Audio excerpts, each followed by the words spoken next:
বিক্রির সময় দোকানিরা কলা ঝুলিয়ে রাখেন, আবার বাজার থেকে কিনে আনার পরও অনেকেই কলা ঝুলিয়ে রাখেন।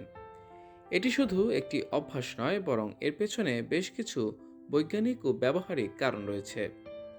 কিন্তু কেন কলা ঝুলিয়ে রাখা হয়, চলুন জেনে নেওয়া যাক।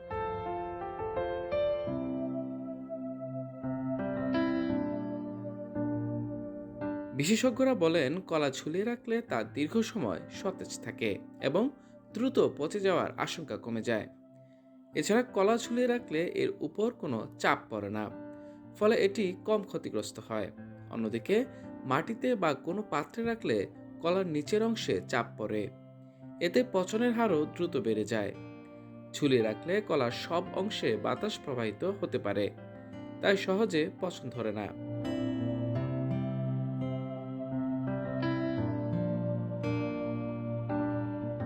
ফল পাকানোর প্রক্রিয়ায় ইথিলিন গ্যাসের ভূমিকা গুরুত্বপূর্ণ। কলা থেকে ইথিলিন গ্যাস নির্গত হয়, যা পাকানোর প্রক্রিয়াকে ত্বরান্বিত করে। কলা ঝুলিয়ে রাখলে এই গ্যাসটি চারপাশে সহজে ছড়িয়ে যেতে পারে এবং পাকার হার নিয়ন্ত্রণে থাকে।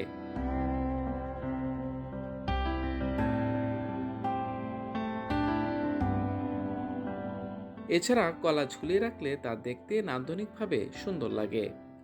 অনেকেই তাদের রান্নাঘরে বা ডাইনিং রুমে ফলের ঝুড়িতে কলা না রেখে ঝুলিয়ে রাখেন।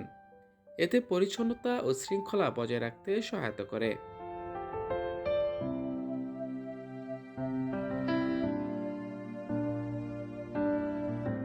কলাকে ঝুলিয়ে রাখলে অন্যান্য ফল থেকে আলাদা রাখা হয়। এর ফলে অন্য ফলগুলো দ্রুত পাকে না। কিন্তু একসঙ্গে রাখলে ইথিলিন গ্যাসের মাধ্যমে অন্য ফলগুলোকেও দ্রুত পাকিয়ে ফেলতে পারে। কলা ঝুলিয়ে রাখার অভ্যাসটি শুধু একটি স্বাস্থ্যকর অভ্যাসই নয়, এটি কলার পচনশীলতা কমিয়ে তা বেশি দিন টাটকা রাখার একটি উপায়। তাই আপনি যদি কলা দীর্ঘদিন সতেজ রাখতে চান, তবে বাজার থেকে কিনে এনে এটি ঝুলিয়ে রাখার অভ্যাস করুন।